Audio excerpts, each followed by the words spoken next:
Praise Lord, praise Lord, praise Lord. Hallelujah, hallelujah, hallelujah. सबको जय मसीह की।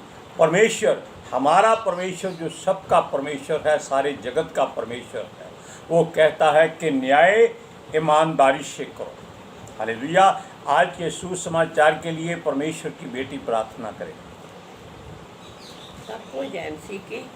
परमेश्वर आप सबके साथ है और आप सबसे बहुत प्रेम करता है। Hallelujah, hallelujah. महान परमेश्वर, सर्वशक्तिमान ईश्वर, जमीन आसमान दे मालिक ते खालिक, तुहाडा धन्नवाद, तुहाडा शुक्र करते स्वामी अज दे सुंदर दिन लई, सुंदर समय लई, सुंदर सुबह लई पिता जी, जो साड़ियाँ जिंदगियां च बख्शी प्रभु, खुशियां ते आनंद दा दिन बख्शिया, तंदुरुस्ती दिती पिता जी, और अपने कदमां च बैठने लई अपना फजल बख्शिया प्रभु। ये सब तुहाडी दया, तुहाडी किरपा मेरे पिता परमेश्वर, क्योंकि तुहाडी दया तो बिना असीं तुहाडे कदमां च नहीं आ सकते। तुहाडी बेटी हिरदे तो तुहाडा धन्नवाद, तुहाडा शुक्र करदी, जो हर रोज़ की सेवा बख्शी प्रभु, वचन देंदियां प्रचार करना, उसलिए भी तुहाडा धन्नवाद, तुहाडा शुक्र करदी। बेनती करदी पिता जी, हुण तुसीं अपने वचन के अनुसार साडे विचकार आओ और वचन पढ़ने प्रचार करने साडा मुँह बन के बोलो पिता जी, ताकि तुहाडा दिता वचन तुहाडी इच्छा के मुताबिक मेरे पिता परमेश्वर दुनिया की शोर तक पहुँचे। तुहाडा धन्नवाद, तुहाडा शुक्र करदे प्रार्थना सुनने लई। प्रार्थना प्रभु यीशु के समर्थी ते पवित्र नाम विच मंग लैंदे हां। आमीन। आमीन। सुनिए, परमेश्वर जो सच्चा और न्यायी है, क्योंकि उसके अलावा सृष्टि में कोई न्याय नहीं करता, केवल वो ही न्याय करता है। और वो चाहता है कि जैसे वो न्याय करता है, सच्चा न्याय करता है, इसी तरह लोग भी न्याय करें, एक दूसरे का इंसाफ करें। हालेलुया। सुनिए, वो कहता है कि अगर वो पत्थर को राख बना सकता है तो आपको भी वो नाश कर सकता है। लेकिन अगर आप परमेश्वर की बात सुनकर अपने हृदय में रखकर उसको निकाल दो और फिर उसी चक्कर में पड़ जाओ, दलदल में चले जाओ, तो वो आपकी कभी नहीं सुनेगा। तब आप पर अन्याय हो या अत्याचार हो, वो नहीं सुनेगा। हालेलुया। और इस बात का जिक्र परमेश्वर ने अपने दास, अपने नबी, अपने संत, अपने चुने हुए भविष्यवक्ता मीका के द्वारा किया है।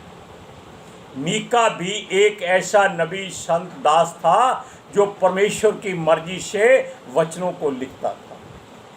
ये उसके समय की बात है जब वहाँ के राजा अन्याय करते थे, बिना वजह सजा दे देते थे, अपनी खुशी के लिए लोगों को काट डालते थे, मार डालते थे। Hallelujah, praise Lord. सुनिए, वो कहता है कि उसके वचन के अनुसार याकूब, यानी याकूब जो इब्राहिम का पोता, इसहाक का पुत्र, जिसको परमेश्वर कहता है कि मैं याकूब का परमेश्वर हूँ, उसके घराने के लोग भी ऐसा ही करने लगे थे। क्यों? परमेश्वर के वचन के अनुसार इब्राहिम को वचन दिया गया था कि तेरे घराने में राजा पैदा होंगे, और सचमुच उनके घरानों में केवल राजा ही पैदा होते आए हैं, लेकिन सब के सब बिगड़ गए, अत्याचारी हो गए, व्यभिचारी हो गए। क्यों हो गए? क्योंकि परमेश्वर की ओर से बरकत बहुत थी, आशीष बहुत मिल चुकी थी, अब वो परमेश्वर को आंखें दिखाते थे। बिल्कुल ऐसे ही जैसे कोई माता पिता अपनी संपत्ति अपने बेटे के नाम कर दें, तो बेटा और बहू दोनों उसको अपने ऊपर बोझ समझने लगते। वो कहते हैं इसको निकालो घर से, ये बूढ़ा है, ये खांसता है, इसके हाथ पैर कांपते हैं, इसके द्वारा सब कमरा गंदा हो जाता है, इसके मुंह से थूक निकलती है। लेकिन परमेश्वर क्या है आप जानते हैं। उसके भीतर से कोई ऐसी बात नहीं निकलती, केवल आशीष निकलती है, बरकत निकलती है। लेकिन अगर क्रोध निकलता है तो उसको संभालने वाला कोई नहीं है। सुनिए, परमेश्वर इनको सचेत करता है कि आपको न्याय करना अच्छा लगना चाहिए। आप न्याय करो, अन्याय मत करो। राजा के जो भी हक में है उसका इस्तेमाल करो, लेकिन इंसाफ से करो, बुराई से मत करो, एक तरफा न्याय मत करो। हालेलुया। आज कल न्याय की जो मूरत बनाई जाती है अदालत में, उसकी आंखों पर पट्टी बंधी होती है, हाथ में तराजू दिया होता है कि कानून किसी का पक्षपात नहीं करता, लेकिन जो न्याय करने वाले हैं वो कभी न्याय नहीं करते। इस बात का ध्यान रखिएगा।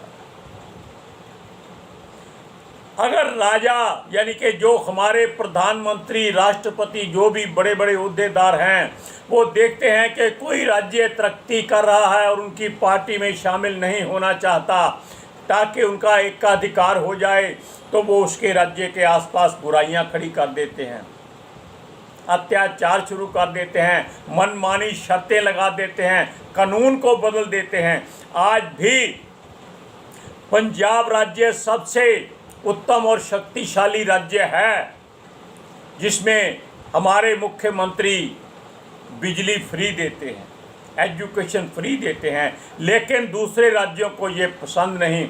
उन्होंने हमारे गवर्नर साहब के द्वारा चिट्ठी निकाल दी कि आपके राज्य में राष्ट्रपति शासन लागू कर दिया जाएगा।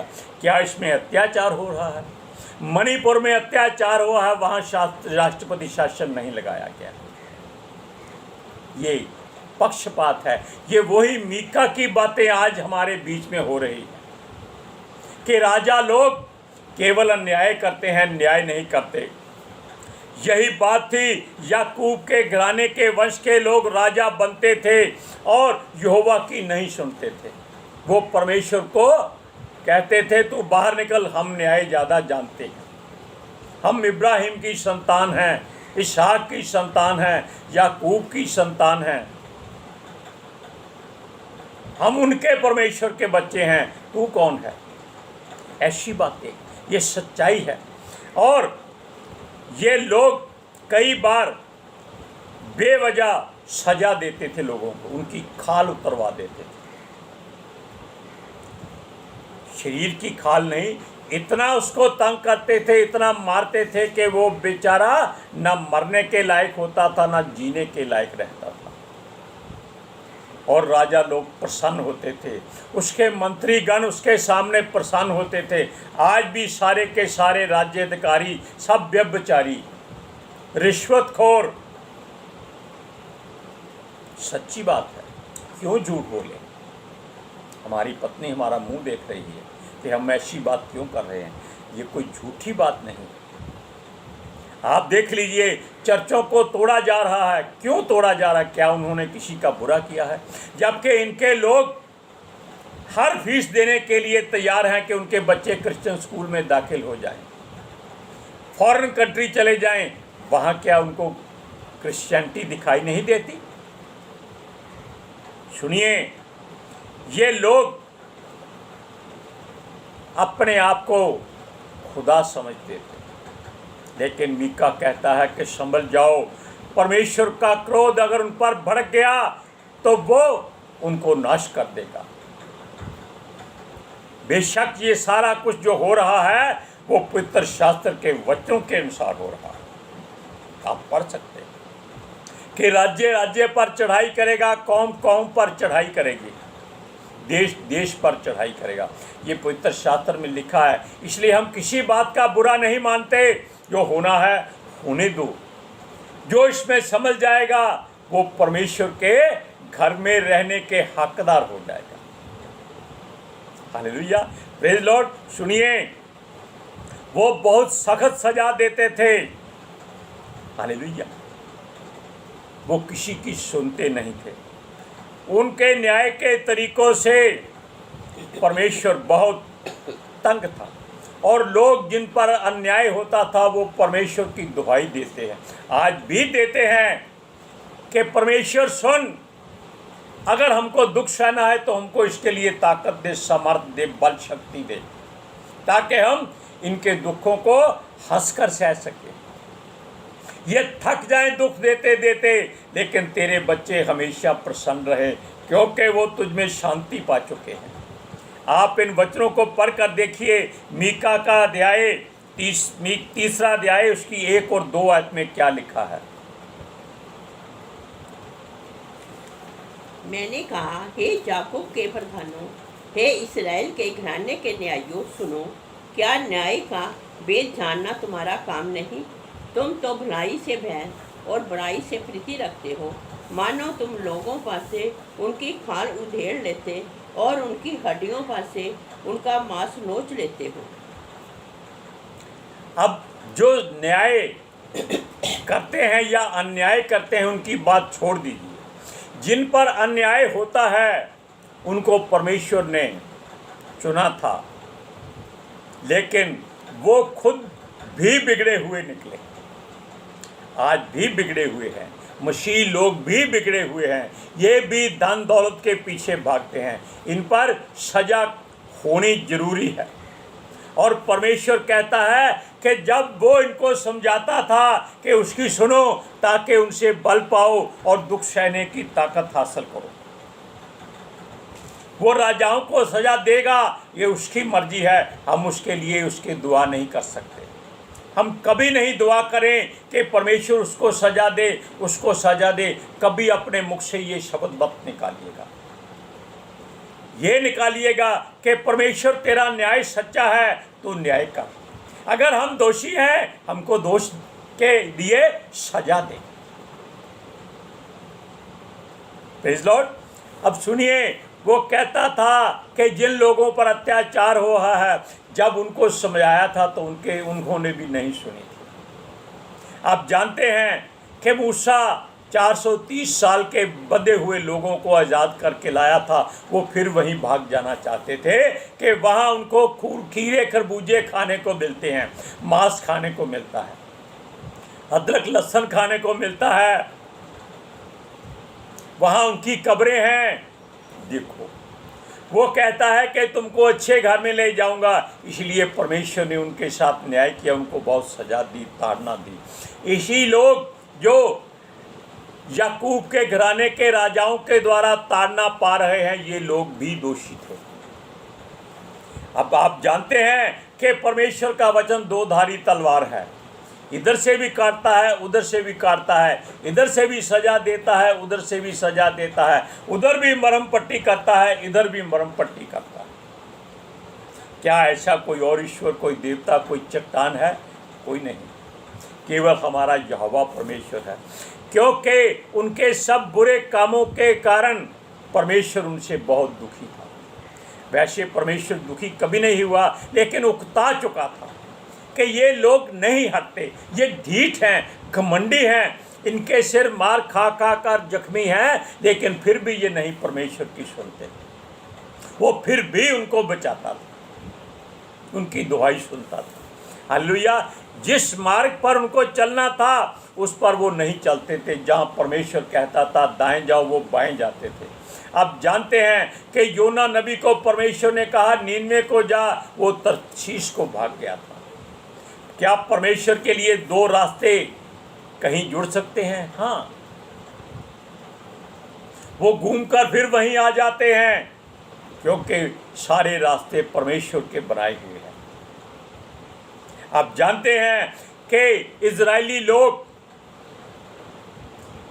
कितने सालों तक, 40 साल तक जंगलों, पहाड़ों, नदियों में, गांवों में, शहरों में, सड़कों में, उजाड़ों में, समुंदर के मार्ग में घूमते रहे कि उनको अच्छा देश देना है, लेकिन वो लोग, मूढ़ लोग, सारे रास्ते दुख सहते आए। बेशक सब सुख भी मिले, लेकिन उनको दुख ज़्यादा चुभता था।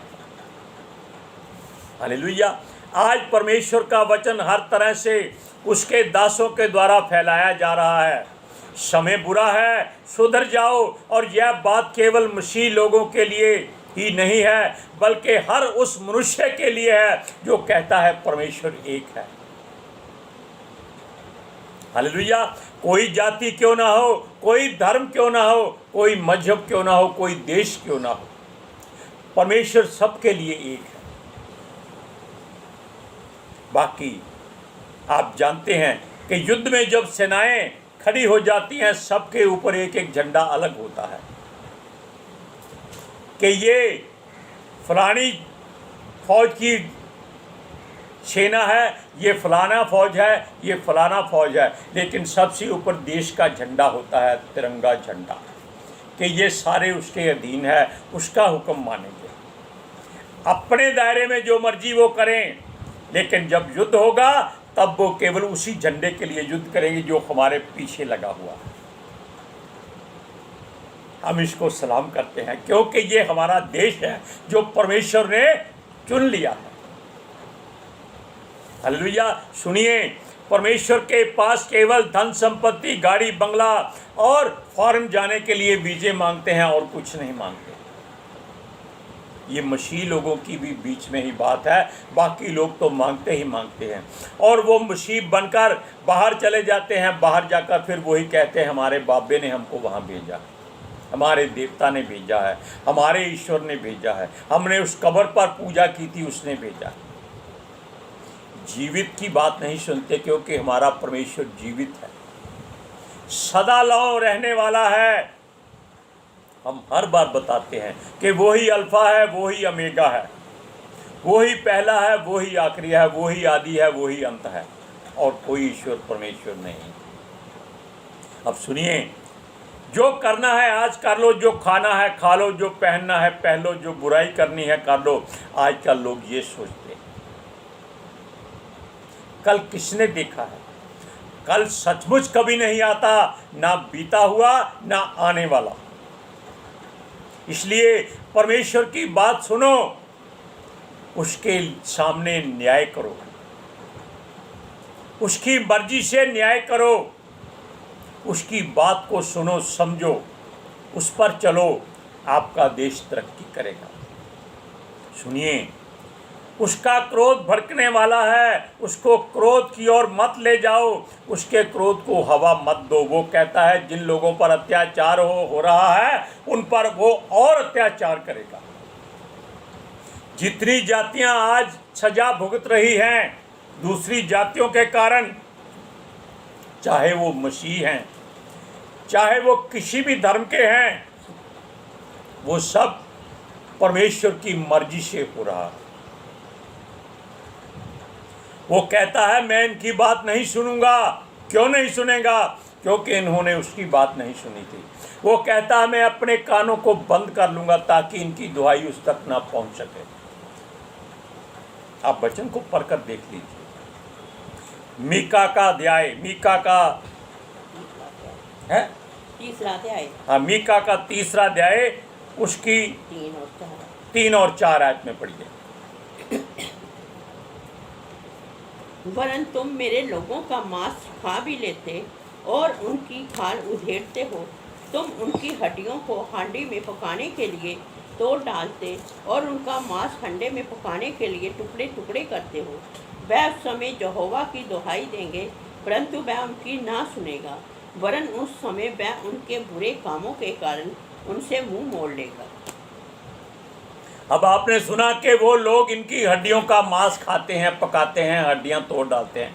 ये सच्चाई किसी और तरीके की है, यानी कि वो इतना उनको टॉर्चर करते हैं, तंग करते हैं, मारते पीटते हैं, जलाते हैं, सब कुछ करते हैं कि ऐसा लगता है जैसे वो अपने खाने के लिए मांस पका रहे। और ये लोग चिल्लाते हैं, चीखते हैं। क्या कोई हंडे में पड़ा हुआ चीखेगा, चिल्लाएगा, दुहाई देगा? नहीं दुहाई देगा।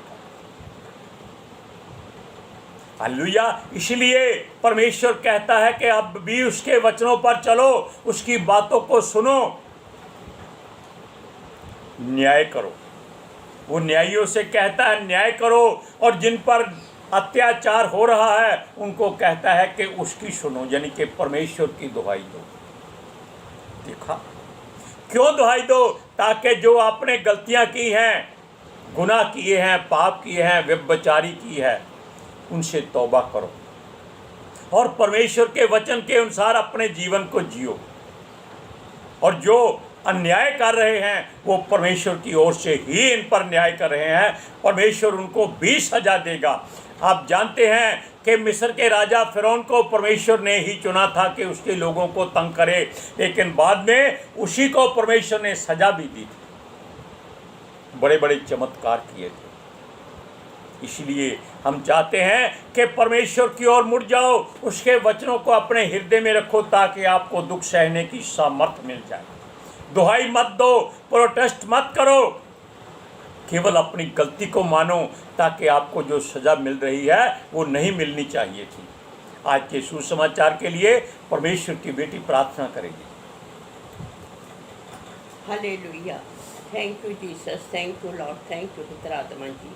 ਤੁਹਾਡਾ ਧੰਨਵਾਦ, ਤੁਹਾਡਾ ਸ਼ੁਕਰ ਕਰਦੇ ਸੁਆਮੀ, ਸਾਡੇ ਵਿਚਕਾਰ ਆਉਣ ਲਈ, ਵਚਨ ਤੁਹਾਡੇ ਪ੍ਰਚਾਰ ਕਰਨ ਲਈ, ਸਾਡਾ ਮੂੰਹ ਬਣ ਕੇ ਬੋਲਣ ਲਈ ਪਿਤਾ ਜੀ ਤੁਹਾਡੀ ਬੇਟੀ ਹਿਰਦੇ ਤੋਂ ਤੁਹਾਡਾ ਧੰਨਵਾਦ, ਤੁਹਾਡਾ ਸ਼ੁਕਰ ਕਰਦੀ ਸੁਆਮੀ। ਤੁਹਾਡੇ ਦਿੱਤੇ ਵਚਨ ਤੁਹਾਡੀ ਇੱਛਾ ਦੇ ਮੁਤਾबिक ਮੇਰੇ ਪਿਤਾ ਪਰਮੇਸ਼ਵਰ ਦੁਨੀਆ ਦੀ ਸ਼ੋਰ ਤੱਕ ਪਹੁੰਚੇ, ਲੋਕ ਸੁਣਨ ਔਰ ਸੱਚਾਈ ਨੂੰ ਜਾਣਨ ਔਰ ਸੱਚਾਈ ਉਹਨਾਂ ਨੂੰ ਆਜ਼ਾਦ ਕਰੇ ਪਿਤਾ ਜੀ। ਮੈਂ ਤੁਹਾਡਾ ਧੰਨਵਾਦ, ਤੁਹਾਡਾ ਸ਼ੁਕਰ ਕਰਦੀ ਹਾਂ ਸੁਆਮੀ। ਔਰ ਤੁਹਾਡੇ ਬੱਚੇ ਹਮੇਸ਼ਾ ਪ੍ਰਭੂ ਜੀਸਸ ਤੁਹਾਡੀ शांति और ਤੁਹਾਡੇ अनुग्रह ਵਿੱਚ बने रहें। आमीन। Praise Lord, hallelujah.